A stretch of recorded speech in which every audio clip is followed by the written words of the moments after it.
If you're reading this sentence right here and your stomach dropped, we need to talk.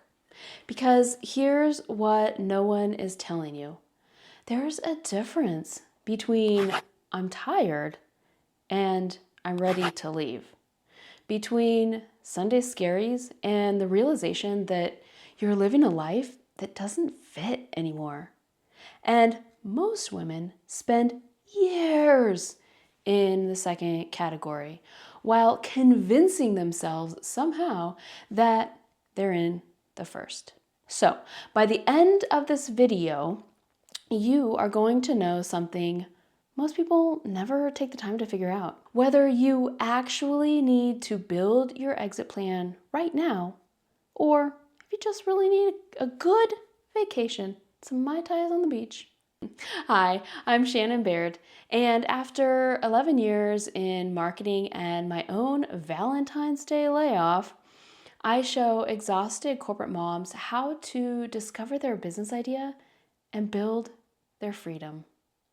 But before that layoff happened, I ignored every single warning sign for so many years. Want to know the exact moment when I should have known?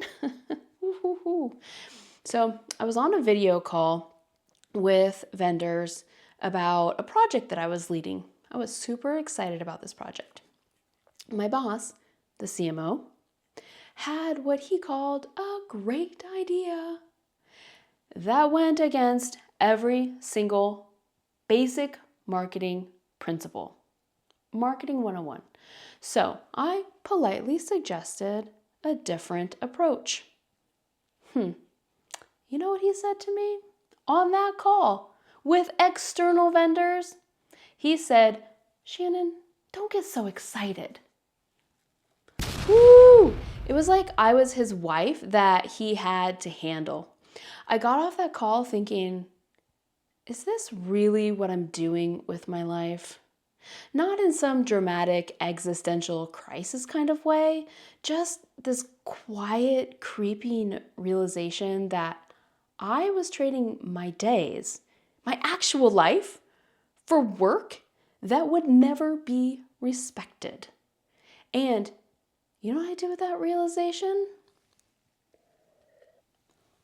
I started fantasizing about yet another business idea I knew I wouldn't take seriously. I shut my mouth, I kept showing up, I convinced myself that if I just worked harder, if I proved myself more. But that quiet voice, it kept whispering, it's not this job, it's the entire structure of corporate employment. But I didn't listen to that voice. No, I should have. Not until Valentine's Day 2025, when I walked into a meeting hoping to discuss the raise that I had been asking for. But instead, I walked out without a job. And you want to know what the overwhelming emotion was? After the shock and panic subsided, of course, it was relief. Yes, sweet, glorious relief. Because deep down, I'd known for quite some time that I needed to leave. I was just too scared to choose it for myself. Looking back now, I can see all the 5 signs that I'm ready to talk about today. That they happened long before this Valentine's Day occurred. I just didn't want to admit what they actually meant. So today, I'm going to show you those 5 signs, because if you're experiencing them, you're not complaining. You're not being dramatic. You're receiving data. And it's time to stop ignoring that data. Now, before I walk you through these 5 signs, I need you to do something for me. As I go through each one, I want you to notice how your body responds.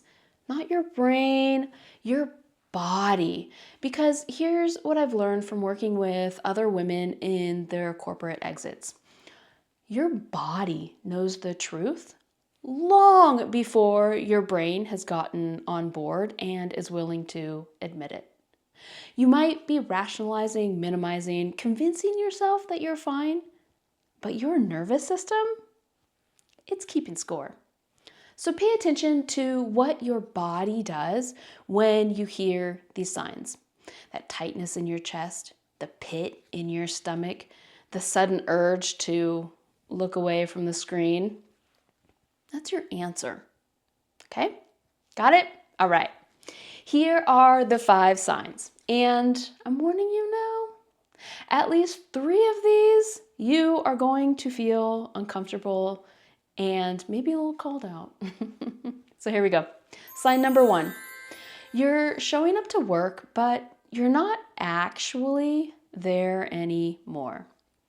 You're in the meeting, you're hitting your deadlines, you're performing all of the motions of your job, but emotionally, you checked out months ago. Now, here's what most people miss about this. This isn't about being lazy or unmotivated. It's about emotional self-preservation. Your psyche is protecting you from continuing to invest in something that doesn't value you. Here's how this shows up at work. That project that you would have obsessed over 2 years ago, now you're thinking, good enough is fine. Or, as my husband says, good enough for government work. You're listening to your boss talk about Q3 goals and you're mentally meal planning for the next week. Not because you don't care about quality, but because you're unconsciously deciding this work, it doesn't deserve your best anymore. That's your soul staging a quiet rebellion. At home, maybe, and this is the part that really hurts. Ask me how I know. You're sitting at the dinner table, your kids are telling you about their day, and you realize you've been nodding along the entire time without actually hearing a word that they're saying. Because your mind is still stuck on that frustrating work situation from earlier, or rehearsing tomorrow's email, or let's face it, you're just fucking depleted. You have nothing left. You love your family fiercely, but you've given them the leftovers of yourself instead of your best. Makes me emotional. And you know it. And that guilt is eating you alive. Whew. Okay, so here's what this sign actually means.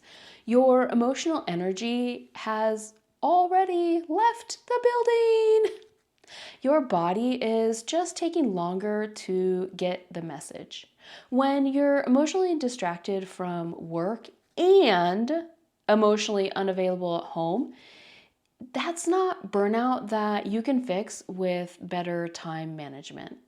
That's your soul telling you it doesn't fit anymore. If you're nodding along to this one, drop a 1 in the comment because it gets more specific from here.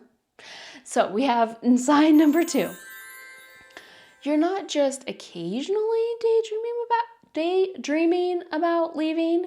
You're actively fantasizing about it multiple times per week. And I'm not talking about that Monday complaint, the case of the Mondays. I'm talking about detailed, elaborate scenarios where you've already calculated your severance, you've rehearsed your resignation speech, and you've pictured exactly what you would say to corporate Carol on your way out. Yeah, we all have a corporate Carol, right? Here's what no one tells you about this sign. When your fantasies include specific numbers and timelines, you're not just daydreaming, you're planning. Your subconscious has already made that decision for you. Your conscious mind just hasn't caught up yet. And here's what this looks like. You're Googling business ideas during your lunch break, or trauma dumping onto Chat GPT like it's your therapist. You're scrolling LinkedIn, looking at people who've made the corporate exit, thinking, well, shit, if they can do it, why can't I? You're lying in bed running numbers. So if we cut back on X and Y, could we survive on one income while I figure this out? You've started following entrepreneurs on Instagram and you're more interested in their content than anything that your actual company even posts. And here's the kicker. You're doing all of this in secret. You haven't even told your spouse, your partner yet, how serious this is. You definitely haven't told anybody at work, because saying it out loud, it would mean that you'd actually have to do something about it. But here's the truth. When your quiet fantasies go from occasional stress relief to detailed planning, even if you're not expecting yet, your brain, even if you're not executing, not expecting, executing yet. Your brain, it's literally trying to plot an escape route. That's not burnout. That's your internal GPS screaming at the top of his lungs that you're headed in the wrong direction. If this is you, please comment it too below. You are not being dramatic. You're receiving very, very clear data. And now we are on to sign number 3. You feel guilty for wanting more when you just should be grateful for what you have. This one is particularly insidious for women. And I'm going to say something a little controversial. I consider this guilt a socially transmitted disease because we've been conditioned to be grateful, to not rock the boat, to appreciate our good corporate job and our stable paycheck. So when you find yourself wanting more, wanting fulfillment, wanting a purpose, freedom, there's this voice inside that says, oh, you're so ungrateful. People would kill for what you have, for those benefits, that security that you have. Who do you think you are? What more do you even want? Here's what this guilt is actually doing. It's keeping you immobilized by weaponizing your own decency against you. You're trying to be a good girl. Stop it. Because good people are grateful and you're a good person, right? So if you're not grateful, that must mean what? You're spoiled, you're entitled, you're selfish? No, it just means that you've outgrown where you're at. Here's how this one shows up. You catch yourself thinking, I should be happy. Why aren't I happy? You compare yourself to people who have it worse and shame yourself for being dissatisfied. You minimize your feelings. I'm just being dramatic. It's not that bad. You're afraid to tell anyone how you really feel because you think you're privileged and just out of touch. But here's the fucking truth that nobody is talking about. Gratitude and ambition, they're not enemies. You can be both grateful for what you have, your job, and you can still want something different. It's okay. These feelings, they can coexist. I would even argue they often do coexist. You're not betraying your job by wanting more than it can give you. Wanting fulfillment, it doesn't make you ungrateful. It just makes you human. If you're experiencing this guilt, it's not because you're spoiled. It's because you've outgrown what you have and you're ready for what's next. That is growth. So, if this is you, drop me a number 3 in the comments. Now we are on to sign number 4, those Sunday scaries. They have started to creep backwards in the week, and they're getting worse. You used to dread Sundays because Monday was coming, and now you're feeling that dread Saturday evening, sometimes even Friday night. If you're really honest, sometimes you even feel that on Thursday. Here's what most people don't understand about this sign. This isn't just about not liking your job. This is your nervous system entering a state of chronic threat anticipation. You are preparing for danger. Your body is preparing for battle, for danger. Not physical danger necessarily, but psychological and that emotional threat. And it's doing it earlier and earlier because that threat window, it keeps expanding. So here's what this looks like. You can't fully enjoy your weekend because you're already anxious about Monday. That pit in your stomach, it starts earlier every week. And you catch yourself thinking, oh, I only have X more number of hours of freedom, instead of being present. Friday afternoon used to feel like relief, and now it just feels like borrowed time. Here's what the sign means. When your anticipatory dread it starts spreading backwards through the week, your nervous system is telling you something critical. You don't feel safe in your work environment anymore. Not physically unsafe, but psychologically and emotionally unsafe. Your body knows that Sunday night is coming and it's preparing for that threat. That's not burnout that you can fix on a vacation drinking your Mai Tais on the beach. That's your body telling you the environment itself is the problem. If your quality of life is being impacted on your days off because of the days that you spend at work, that's not sustainable. That's a sign it's time to build your exit plan. So comment 4 if this one hits home for you. Now we have sign number 5, and this is a big one. It's what I call secret research mode.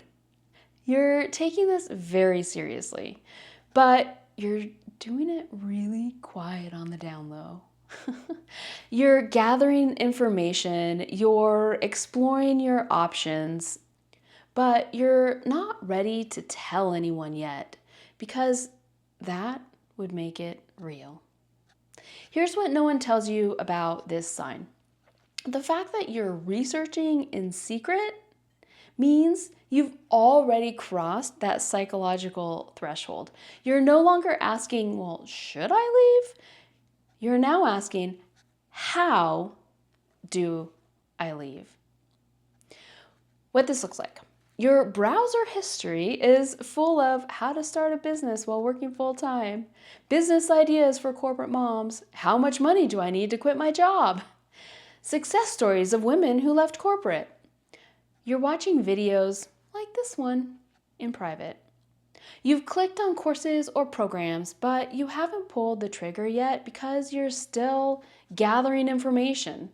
You're listening to podcasts about people who've made the leap during your commute, and you definitely haven't told your spouse the full extent of how serious this is for you. Because if you say it out loud, you might actually have to do something about it. Here's what this sign actually means for you. When you've moved past that passive fantasizing to active research, you've already made the decision. You just haven't admitted it to yourself yet. You're not researching for fun, what I call mental masturbation. You're gathering intelligence for a mission that you're already committed to in your heart. The fact that you clicked on this video, That, my friend, is data. You're already looking for validation that what you're feeling is real and it's time to move. So comment number 5, if you're in secret research mode right now, because I promise you are not alone. I can promise you that. All right, then. Let's bring this puppy on to home. Sign number 1, physically present, emotionally, you're gone. Sign number 2, that constant quit fantasy with specific detail. Sign number 3, guilt about wanting more. Sign 4, your dread starts earlier each week. And sign number 5 is your secret research mode. So here's my question for you. How many of these signs are you experiencing right now? If you're at 3 or more, then I really, really need you to hear this. You're not just tired, you're ready. Even if you're terrified. I would say especially if you're terrified. And I know that you're scared. I was there. Of course, you're fucking scared. You're thinking about walking away from a paycheck, from benefits, from stability, from an identity that you've built over a decade or even more. That fear, it's completely valid. But here's what I need you to understand. Fear doesn't mean that you're not ready. Fear just means it matters to you. I want to tell you something that might change your perspective on all of this. Before I got laid off, I was always waiting for the fear to go away. Let me tell you, I have more dead business ideas than I care to admit, all killed by fear disguised as not the right time.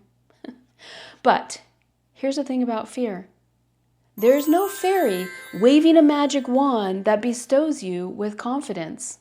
Clarity comes from messy action, not perfect planning. When I got laid off, I was still scared. I still get scared sometimes. I still don't have it all figured out, but at that point, I didn't have a choice anymore. Corporate had made the decision for me, and looking back, I wish that I had chosen it for myself, because I would have left on my own terms with a plan, with a bridge built, with agency over my own life. Don't do what I did. If you're experiencing these signs, you don't need to wait until you're not scared. You don't need to wait until you feel ready. Spoiler alert, you never will. Please don't. You need to acknowledge what these signs are telling you and start building your exit plan right now while you still have a paycheck, while you still have the luxury of time. Because here's the hard truth. These signs aren't going away. And waiting for them to disappear is just another way of staying stuck. You're ready, even if you're scared. And I don't want you to go through what I did by waiting. You don't have to do this alone. Here's how I can help you right now, today. First, you can download the free worksheet in the description, and it walks you through all the things that we talked about today. Second, if you want the complete roadmap, you can grab my 2-hour corporate exit launchpad in the description. It's only $27, cheaper than a dinner drive-through McDonald's. You'll go from, I can't do this, to here's exactly how I am getting out. Your personalized quit plan, your numbers that you need, your timeline, your next chapter, all mapped out. I dream of a world where every woman has the freedom of choice, where someday is actually a date, not just some distant fantasy. You clicked on this video for a reason. The reason is that you're ready. Now, let's build your exit plan. I'll see you in the next one.